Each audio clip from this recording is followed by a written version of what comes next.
Hi friends, ఈరోజు వీడియోలో వచ్చేసి బిగినర్స్కి బాగా యూజ్ అవుతుంది. బిగినర్స్ బ్లౌజ్ని చక్కగా కట్ చేస్తారు, అలానే స్టిచ్ చేస్తారు. మొత్తం స్టిచ్ చేసిన తర్వాత బ్లౌజ్ ఒక్కసారి చూసుకుంటే చిన్న చిన్న ఆల్టరేషన్స్ చేసుకోవాల్సి వస్తుంది.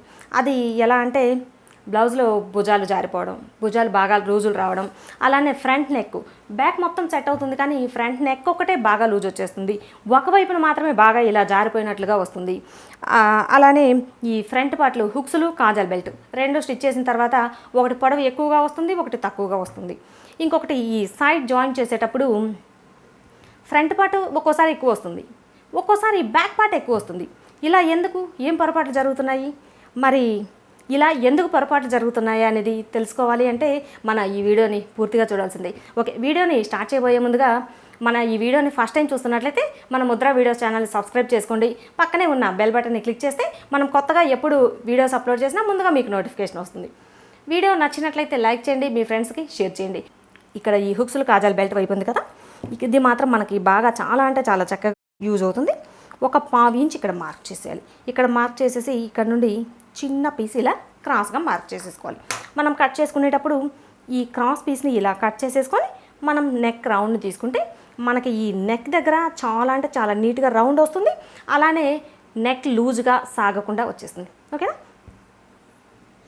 ఇలా ఫ్రంట్ పార్ట్లని పెట్టేసుకొని మనకి షోల్డర్స్ జాయిన్ చేసేటప్పుడు నార్మల్గా అయితే అందరము ఏం చేస్తామంటే ఇలా స్ట్రైట్గా షోల్డర్స్ జాయిన్ చేసేస్తాం. ఇలా షోల్డర్స్ జాయిన్ చేస్తే మనకి ఎక్కువగా అవకాశం ఉంటుంది ఇక్కడ ఈ భుజాల దగ్గర జారటం. చాలామంది అడుగుతుంటారు, ఈ నెక్ రౌండ్ ఎక్కువ డీప్ తీస్తే భుజాలు జారుతుందా అని చెప్పి. మనం ఎక్కువ డీప్ తీసినా సరే భుజాలు ఏమీ జారవు, మనం ఇలాంటి చిన్న చిన్న టిప్స్ యూజ్ చేస్తే. ఇక్కడ స్ట్రైట్గా వేసేసాం కదా కుట్టు, ఇక్కడ మనకి కుట్టు క్రాస్గా వేసినట్లుగా కూడా తెలియదు, కానీ ఇక్కడ నుండి కొంచెం ఇలా క్రాస్గా వేసేసుకోవాలి. జస్ట్ 1/2 ఇంచ్ కంటే కూడా తక్కువ కనిపిస్తుందా. ఇటువైపున ఈ నెక్ వైపున కొంచెం ఎక్కువ ఉండాలి, ఇటు దగ్గరకు వచ్చేసరికి సేమ్ యాజ్ యూజువల్గా మనకి 1/2 ఇంచ్ ఉండాలి. ఇలా షోల్డర్ జాయింట్ దగ్గర స్ట్రైట్గా కంటే కూడా ఇలా కొంచెం క్రాస్గా వేసినట్లయితే మనం మొత్తం బ్లౌజ్ స్టిచ్ చేసిన తర్వాత ఈ భుజాలు జారే అవకాశం అస్సలు ఉండదు. ఓకేనా, ఇప్పుడు వచ్చేసి మనం ఇలా క్రాస్గా షోల్డర్స్ జాయింట్ వేసేసుకుందాం. ఇది వచ్చేసి రెండో టిప్, మీకు భుజాలు జారకుండా బాగా యూజ్ అవుతుంది. అలానే బ్యాక్ పార్ట్లో వచ్చేసి ఈ బ్యాక్ బెల్ట్, బ్యాక్ టక్స్లు మొత్తం ఇంతవరకు స్టిచ్ చేసుకున్న తర్వాత ఇంకొకసారి చెక్ చేసుకోవాలి. అది వచ్చేసి మనకి ఈ హుక్స్లు, కాజల్ బెల్ట్లు సమంగా వచ్చిందా లేదా అనేది. ఇది మీకు ఎక్కడ పొరపాటు వచ్చిందనేది ఇక్కడ మనం చూస్తుంటేనే తెలుస్తుంది. ఇదిగోండి, ఒకసారి గమనించుకోండి. ఫస్ట్ ఈ షేప్ బెల్ట్లు రెండు సమంగా వేసామా లేదా అనేది ఒకసారి చెక్ చేసుకోవాలి. అంటే రెండింటి ఖర్చులు ఎక్కడ ఎక్కువ వేసామంటే ఒకదానికి కొంచెం ఎక్కువ ఫోల్డ్ చేసి ఒకదానికి కొంచెం తక్కువ ఫోల్డ్ చేసి వేస్తే మనకి ఇక్కడ తెలుస్తుంది ఎక్కువ తక్కువ వచ్చినట్లు. ఈ రెండు సమంగానే వచ్చాయి, ఓకే. ఆ తర్వాత ఇప్పుడు టోటల్గా మనకి 2 పీసులు సమంగా వచ్చాయా లేదా అనేది చూసుకోవాలి. ఓకే, మనకు వచ్చేసి ఈ పీస్ కొంచెం ఎక్కువ వచ్చింది. ఎవరికైనా సరే బ్లౌజ్ స్టిచ్ చేసేటప్పుడు హుక్స్ల బెల్ట్ కొంచెం ఎక్కువ వస్తుంది, కాజల్ బెల్ట్ కొంచెం తక్కువ వస్తుంది. ఎవరికైనా సరే ఇలా వస్తుంది. ఇలా వస్తేనే మీరు బ్లౌజ్ కరెక్ట్గా కుట్టినట్లు. ఇలా కొంచెం ఎక్కువ తక్కువ వస్తే కనుక ఒకవేళ రెండింట్లో ఏ పీస్ ఎక్కువ వచ్చినా సరే మనం ఈ మొత్తాన్ని ఏమీ అడ్జస్ట్ చేయాల్సిన పని లేదు. జస్ట్ ఇక్కడ నుండి ఇలా కొంచెం క్రాస్గా నెక్ రౌండ్ వచ్చి షేప్ అవుట్ అవ్వకుండా ఇలా ఈ చిన్న పీస్ని ఇక్కడ మొత్తం పీస్లోకి వెళ్ళిపోకుండా ఈ చిన్న పీస్ని మాత్రమే ఇలా నెక్లో రౌండ్ చేసేయాలి. అప్పుడు మనకి ఈ 2 పీసెస్ ఈక్వల్ అవుతాయి. మొత్తం బ్లౌజ్ స్టిచ్ చేసిన తర్వాత ఒకటి ఎక్కువ వచ్చి ఒకటి తక్కువ వచ్చి ఇలా ఏమీ చూసుకునే అవసరం లేకుండా ఇప్పుడే ఒకసారి చూసుకుని మనం ఈ ఎక్స్ట్రా పీస్ని కట్ చేసుకుంటే నెక్స్ట్ స్టిచ్ చేసిన తర్వాత మనకి ఈజీగా ఉంటుంది. ఇప్పుడు వచ్చేసి ఈ చిన్న పీస్ని జస్ట్ ఇలా ఈ పీస్ని విడిగా తీసేసుకొని ఈ ముక్కను కట్ చేసేసుకోవాలి.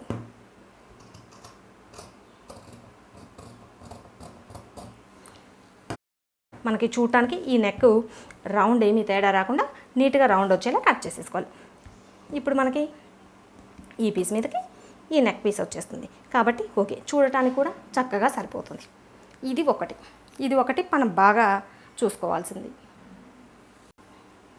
హుక్స్లు, కాజల్ బెల్ట్ని ఒకసారి చెక్ చేసుకున్నాం కదా.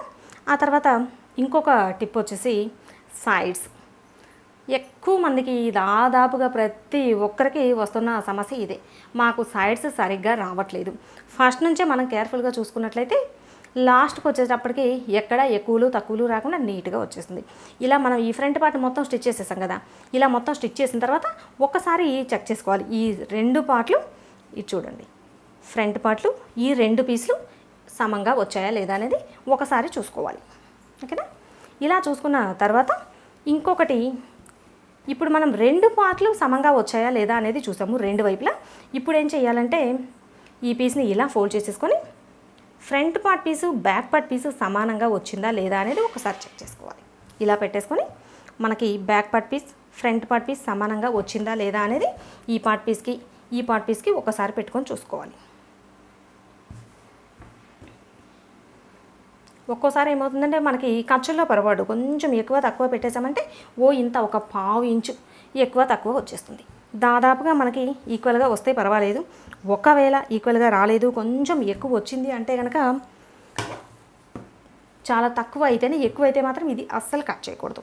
మీరు ఈ కుట్లని తీసేసి ఈ చివరన సర్చ్ చేసుకోవాలి. ఓకేనా? ఒకవేళ చిన్న పీస్ అయితే కనుక ఇది ముందుగానే మనం ఇలా సర్చ్ చేసేసుకోవచ్చు. అప్పుడు మనకి ఈ front part piece back part piece ఈక్వల్గా వచ్చేస్తుంది. ఇలా 2 వైపులా చెక్ చేసుకోవాలి. ఇది ఒక టిప్ మనకి బాగా యూజ్ అవుతుంది సైడ్స్ సరిగ్గా రావడానికి.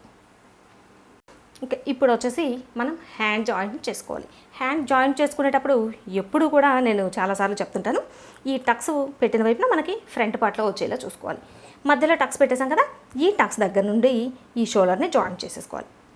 ఫస్ట్ మీకు ఎలా తెలుస్తుంది అంటే, ఒకవేళ మీకు ఈ హ్యాండ్ రౌండ్ సరిగ్గా సరిపోయిందా లేదా అనేది ఆల్మోస్ట్ మనం చెప్పిన కొలతలతో హ్యాండ్ పీస్ కట్ చేసి ఈ కర్వ్ సరిగ్గా తీసారంటే మీకు ఎగ్జాక్ట్గా సరిపోతుంది. ఒకవేళ మీరు ముందే చెక్ చేసుకోవాలి అంటే కనుక ఈ హ్యాండ్ పీస్ని ఇలా పెట్టేసుకోండి. దీనికి సమానంగా ఇలా చిన్నగా రౌండ్ తిప్పి బ్లౌజ్ పీసు ఏ పీసు సాగకుండా ఇలా రౌండ్ తిప్పుకుంటే మనకి ఎగ్జాక్ట్గా ఈ పీసు హ్యాండ్ పీస్ సరిపోతుంది. ఒకవేళ మీరు హ్యాండ్ జాయింట్ చేసేటప్పుడు ఎలా చేయాలి అంటే, ఈ బ్లౌజ్ పీస్ని కొంతమంది ఏమవుతుందంటే ఒక్కోసారి ఈ బ్లౌజ్ పీస్ని ఇలా తీస్తే మనకి లాస్ట్కి వచ్చేసరికి ఈ హ్యాండ్ పీస్ సరిపోదు. ఇది కూడా మీకు బాగా యూజ్ అవుతుంది. ఎక్కడ ముడతలు రాకుండా ఉండాలి అంటే ఈ హ్యాండ్ పీస్ జాయింట్ చేసేటప్పుడు చాలా కేర్ఫుల్గా చూసుకోవాలి. ఇక్కడ నుండి స్టార్ట్ చేసేసి ఎప్పుడూ కూడా ఈ బ్లౌజ్ పీస్ని ఇలా ఉంచేసి ఈ పీస్ని ఇలా పట్టేసుకోండి, ఫోల్డ్ చేసుకోండి మొత్తం చేతిలోకి ఇలా పట్టేసుకొని ఇప్పుడు కొంచెంగా ఈ పీస్ని మాత్రమే ఇలా రౌండ్ తిప్పేయండి.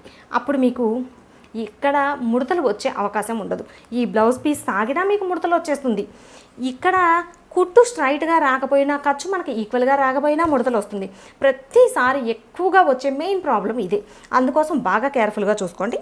ఈ హ్యాండ్ని నీట్గా మధ్యలో ఎక్కడ ఖర్చు ఎక్కువలు తక్కువలు లేకుండా ఒకటే లెంత్ వచ్చేలా మనం ఈ హ్యాండ్స్ని జాయింట్ చేసేసుకోవాలి. ఇలా మనం 2 వైపులా ఒకసారి చెక్ చేసుకొని ఈ హ్యాండ్స్ని నీట్గా జాయింట్ చేసేసుకోవాలి.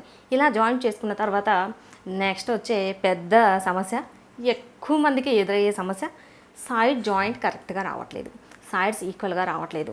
వస్తే బ్యాక్ పార్ట్లో ఎక్కువ వస్తుంది, లేదంటే ఫ్రంట్ పార్ట్లో ఎక్కువ వస్తుంది. ఒకసారి మీరు ఇలా మొత్తం హ్యాండ్ జాయింట్ చేసిన తర్వాత బ్లౌజ్ పీస్ని ఇలా ఫోల్డ్ చేసేసుకోండి. మనం లోపల వైపు నుంచి వేస్తాం కదా కుట్టు, ఇలా ఫోల్డ్ చేసేసుకోండి. ఇలా ఫోల్డ్ చేసుకున్న తర్వాత మనం హ్యాండ్ జాయింట్ చేయగానే ఒక్కసారి ఈ 2 చివర్లు ఒకసారి చెక్ చేసుకోండి. మనం ఆల్రెడీ ముందు నుంచే చూసుకుంటూ వస్తున్నాం అవునా. ఫస్ట్ ఈ షేప్ బెల్ట్ జాయింట్ చేసినప్పుడు ఈ పీస్ కరెక్ట్గా ఉందా లేదా, ఈ పీస్కి కరెక్ట్గా సరిపోయిందా లేదా అనేది చెక్ చేసుకున్నాం. ఓకే, మనకి ఈ పీస్ దాదాపుగా ఈక్వల్గా వచ్చేస్తుంది కరెక్ట్గా. ఒకవేళ మీకు ఏదైనా ఒక పీస్ ఎక్కువ వచ్చింది అని అనిపిస్తే కనుక, దాదాపు బిగినర్స్ కదా, కొంచెం ఖర్చు ఎక్కువ తక్కువ పెట్టారంటే కొంచెం ఇంత తేడా వస్తుంది, ఒక 1/2 ఇంచ్ మీకు ఫ్రంట్ పార్ట్లో ఎక్కువ వచ్చేసింది. ఫ్రంట్ పార్ట్ పీస్, ఈ పీస్కి మనం hand piece blouse piece joint చేస్తాం కదా, ఈ జాయింట్ దగ్గర ఈ చివరన మాత్రమే మీకు ఎంతైతే ఎక్కువ వచ్చిందో ఒక 1/2 ఇంచ్ ఇక్కడ నుండి మరీ ఎక్కువ లోపల దాకా పోనీయకుండా ఇక్కడ వరకు జస్ట్ ఇలా క్రాస్గా వేసేసుకుంటే, ఇదిగోండి చూడండి చూపిస్తాను. ఇది వచ్చేసి మనకి ఒరిజినల్ కుట్టు. మనకి ఈ పీస్ ఎక్కువ వచ్చింది అన్నప్పుడు ఇక్కడ జస్ట్ ఒక 1/2 ఇంచ్ ఇలా, ఇది కూడా మనము కుట్టుకి మరీ ఇట్లా వంకరగా తీసేయకుండా ఇక్కడ నుంచి కొంచెంగా క్రాస్ వచ్చేలా ఇలా ఈ కుట్టులో కలిపేసుకోవాలి. అప్పుడు మనకి ఈ పొడవు తగ్గుతుంది, కొంచెం ఇలా పైకి వచ్చేస్తుంది కదా, ఈ పొడవు తగ్గుతుంది. అప్పుడు మనకి ఈ బ్యాక్ పార్ట్కి ఫ్రంట్ పార్ట్కి ఈక్వల్ అవుతుంది. ఇలా ఫ్రంట్ పార్ట్ ఎక్కువ వచ్చింది అంటే ఫ్రంట్ పార్ట్ ఈ హ్యాండ్ జాయింట్కి బ్లౌజ్ పీస్కి మధ్యలో ఈ జాయింట్ దగ్గర చిన్న కుట్టు వేసేసుకోండి క్రాస్గా. ఒకవేళ మీకు బ్యాక్ పార్ట్ ఎక్కువ వస్తే కనుక సేమ్ బ్యాక్ పార్ట్ కూడా ఈ బ్యాక్ పార్ట్ హ్యాండ్ జాయింట్ దగ్గర ఈ ఖర్చు దగ్గర కొంచెం ఇలానే క్రాస్గా పెట్టేసుకొని కాస్త చిన్న పీస్ జాయింట్ వేసేసుకోండి. ఇలా ఈ కొంచెం కుట్టు వేసుకుంటే ఒకవేళ మీకు ఒక పావించి ఎక్కువ తక్కువ వచ్చినా కూడా మీకు సమంగా సరిపోతుంది. రెండు వైపులా ఈ హ్యాండ్ జాయింట్ కరెక్ట్గా సరిపోతుంది. ఓకేనా? దాదాపుగా మనకి బ్లౌజ్ మొత్తం అయిపోయింది, సూపర్గా వచ్చేసింది అన్న హడావుడిలో ఈ నెక్ పీస్ని జాయిన్ చేసేటప్పుడు మన ఇష్టం. బ్లౌజు ఎక్కడ ఎట్లా తిరిగితే అట్లా పెట్టేసి నెక్ పీస్ కుట్టేస్తే మొత్తం ఎంతసేపు కష్టపడి మన బ్లౌజ్ నీట్గా కుట్టినా సరే ఈ పీస్ సరిగ్గా జాయిన్ చేయలేదు అంటే మొత్తం బ్లౌజ్ కరెక్ట్గానే ఉన్నా మీకు భుజాలు జారుతుంది, ఈ భుజాలు ఇలా విడిపోయినట్లుగా వచ్చేస్తుంది. దాంతో లాస్ట్ డే కానీ చాలా కేర్ఫుల్గా చూసుకోవాలి. ఓకేనా? ఈ నెక్ని ఇలా విడిగా తీసుకొని మనం ఈ నెక్ పీస్కి దాదాపుగా రౌండ్ నెక్ అంటే క్రాస్ పీస్లే తీసుకోవాలి. క్రాస్ పీసుల్ని మనకి చిన్న చిన్న పీసులు బ్లౌజ్ పీస్లో, పెద్ద పొడవాటి పీసులు అయితే ఏమీ మిగలవు. చిన్న చిన్న పీసుల్ని అన్నిటినీ క్రాస్గా కట్ చేసేసుకొని ఇలా మొత్తాన్ని జాయింట్ చేసేసి పెట్టుకోవాలి. ఇలా జాయింట్ చేసుకున్న తర్వాత ఈ నెక్ దగ్గర స్టిచ్ చేసేటప్పుడు బ్లౌజ్ పీస్కి పై వైపున ఇలా పెట్టేసుకోవాలి. ఇలా పెట్టుకొని మనం ఈ ఫస్ట్ ఇక్కడ నుంచి చూద్దాము. ఇక్కడ నుంచి స్టార్ట్ చేస్తాం. ఇక్కడ నుంచి ఇలా పెట్టేస్తాం. ఇలా పెట్టిన తర్వాత మనము ఎప్పుడు కూడా దాదాపుగా చేసే పొరపాటు ఏంటంటే ఈ బ్లౌజ్ని ఇలా తీసేసి కుట్టేస్తాం. ఈ బ్లౌజ్ని ఇలా సరి చేసుకొని కుట్టేస్తే మొత్తం కుట్టిన తర్వాత బాగా భయంకరంగా సాగుతుంది. ఇది మాత్రం మన దగ్గర కొత్తగా నేర్చుకుంటారు కదా, వాళ్ళ దగ్గర అనుభవపూర్వకంగా చూసిన విషయం. ఇది ఒకటి బాగా గమనించుకోండి. ఇలా బ్లౌజ్ పీస్ని అస్సలు సాగతీయొద్దు. చాలాసార్లు చెప్తుంటాను, ఈ పీస్ని మనకి క్రాస్ కదా, ఇది డైరెక్ట్గా కుట్టేస్తే ఏమవుతుందంటే మొత్తం కుట్టిన తర్వాత 1-2 వాష్లు అయ్యేటప్పటికి నెక్ మాత్రమే లూజ్ అవుతుంది. అందుకోసం ఇది ఈ బ్లౌజ్ పీస్ సాగతీయకుండా చూసుకోండి. బ్లౌజ్ పీస్ ఇలానే ఉండాలి. ఈ పైన పీస్ని మాత్రమే మన చేతిలోకి తీసుకోవాలి.